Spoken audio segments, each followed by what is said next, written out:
मैं तो कहता हूँ जिस दिन इस एसपी का, डीसी का और मुख्यमंत्री का और गाँव के मजदूर का चारों का बेटा गाँव के स्कूल में, सरकारी स्कूल में पढ़ने लग गया ना, तो आधा ही देश सुधर जाएगा। बड़े लोगों के अलग स्कूल, गरीब लोगों के अलग स्कूल, बड़े लोगों के वहाँ ताल्लुकात बनते हैं, उनके बच्चे बचपन ताल्लुकात बन जाते हैं, फिर एक अलग समाज का निर्माण हो जाता है। देखिए, इस समाज में इंफॉर्मेशन इज पावर। अमीरों का अलग सर्कल, गरीबों का अलग अलग अलग घेरा टूटना चाहिए।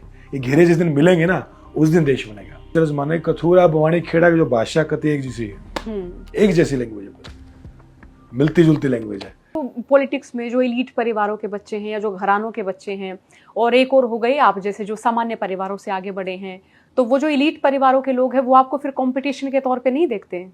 हमारा तो किससे कंपटीशन है? हमने कंपटीशन राज में ठीक है चलता रहता है सबका आपस में, लेकिन वो बात है कि आप किस दृष्टिकोण से राजनीति कर रहे हैं। राजनीति में अपनी अंतर विरोध चलते हैं, पर आखिर आपकी मंजिल क्या है? जैसे मेरी तो आखिरी में एक ही मंजिल है कि देश का गरीब और अमीर एक ही लाइन में खड़ा हो। ये देश के गरीब और अमीर को एक ही शिक्षा, चिकित्सा मिले। मैं तो कहता हूँ जिस दिन इस एसपी का, डीसी का और मुख्यमंत्री का और गाँव के मजदूर का चारों का बेटा गाँव के स्कूल में, सरकारी स्कूल में पढ़ने लग गया ना, तो आधा ही देश सुधर जाएगा। जिस दिन सीएम, एसपी, डीसी और मंत्री का बालक या परिवार के लोग एक ही हॉस्पिटल में, जो भगवान को एडमिट होना पड़े, पर एक ही हॉस्पिटल में एक ही सही चिकित्सा मिले ना, उस दिन देश सुधर जाएगा। मैं केंद्रीय विद्यालय का पढ़ा हुआ, श्रीनगर का। जिस दौर में वहाँ पढ़ा मैं, केंद्रीय विद्यालय, गाँव के सरकारी स्कूल से वहाँ गया था, तो वहाँ पे उस समय सीबीएसई के स्कूल्स नहीं थे वैली में, क्योंकि टेररिज्म बहुत पीक पे था, आतंकवाद था उस दौर में, कारगिल वॉर के बाद। तो उस समय कर्नल, जनरल, सिपाही से लेके पीएम से लेके सबके बच्चे सरकारी गांव उसमें पढ़ते थे, केंद्रीय विद्यालय में। तो उसको जो स्तर था ना, एक अलग स्तर पे, उसका बहुत अच्छा लेवल। अब शिक्षा, जितने स्टूडेंट्स से, टीचर्स, अच्छा माहौल था। टीचर्स पूरी संजीदगी से पढ़ाते थे, क्योंकि कर्नल का, जनरल का, सिपाही का बेटा एक जगह पढ़ रहा है। अब ऐसे तो जनरल के बेटे को अलग और कर्नल के बेटे अलग कमरे में पढ़ाएंगे, तो वहीं सिपाही का बेटा बैठा, वहीं कर्नल का बेटा बैठा है, वहीं कोई बेटा बेटे एक साथ बैठे। तो स्कूल का माहौल ऐसे बनता। आप सोचो, अगर गांव, भाई मानो मेरा भिवानी जिला है, भिवानी जिले के एसपी डीसी का बेटा भी उसी स्कूल में पढ़े, गांव का वहाँ मजदूर का बच्चा भी उसी स्कूल में पढ़े, तो स्कूल का स्तर बढ़ जाएगा। वहाँ शिक्षक वहाँ सीरियस हो जाएंगे और माहौल आपको ऑटोमेटिकली चेंज। जी, हमें इस देश में एलिट स्कूल्स की जरूरत क्यों है? आप अलग श्रेणी खड़ी कर रहे हो ना।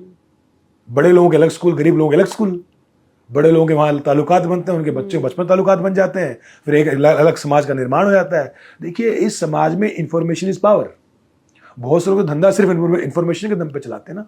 भाई आपको पता हो कि भाई कोई सीएम के साथ बैठा है, कोई आज सीएम का बेटा और किसी बड़े कारोबारी का बेटा एक स्कूल में पढ़ते हैं, किसी बड़े स्कूल में पढ़ते हैं, ठीक है, और वहाँ पढ़ते पढ़ते उनकी दोस्ती हो जाती है, और सालों बाद उसका एक का बाप सीएम है, एक का बाप उद्योगपति बन गया, एक सीएम का बेटा मंत्री बन गया।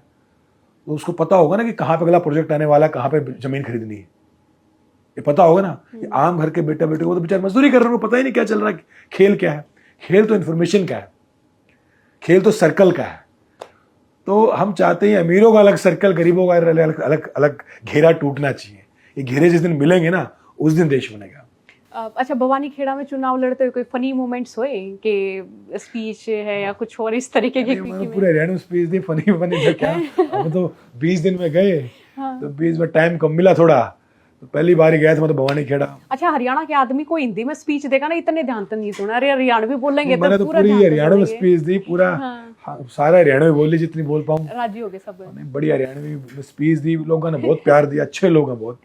और अपना जो गांव कथूरा है, अचरज माने कथूरा, बवानी, खेड़ा की जो भाषा कती एक जैसी है, एक जैसी लैंग्वेज है, मिलती जुलती लैंग्वेज है, और बड़े अच्छे लोग हैं। मतलब, और इलेक्शन में तो बीमार हो गया मैं, दूसरा दिन है मेरा, तो गड़ बैठ गया, पूरा बीमार हो गया, फिर करते करते दवाइयाँ ली, पर ठीक है, चुनाव अच्छा एक्सपीरियंस रहा। अब जनता के लिए 5 साल संघर्ष करेंगे, वहाँ बैठेंगे। मैं तो उसके बाद भी कई बार गया, अभी जाता रहता हूँ। अभी आया था मैं, कल ही वहाँ से आया हूँ, तो अच्छा बहुत प्यार मिल रहा है, और जनता अभी भी तैयार है। हरियाणा की जनता हिम्मती जनता है, इतनी टूटेगी नहीं। अभी आगे भी हम लोग, मैं पूरी उम्मीद है कि जनता के साथ मिलकर संघर्ष करेंगे, और सब लोग तैयार हैं। और हरियाणा में देखना आप, एक दिन बदलाव होगा, बड़ा बदलाव, सामाजिक बदलाव भी होगा हरियाणा के अंदर।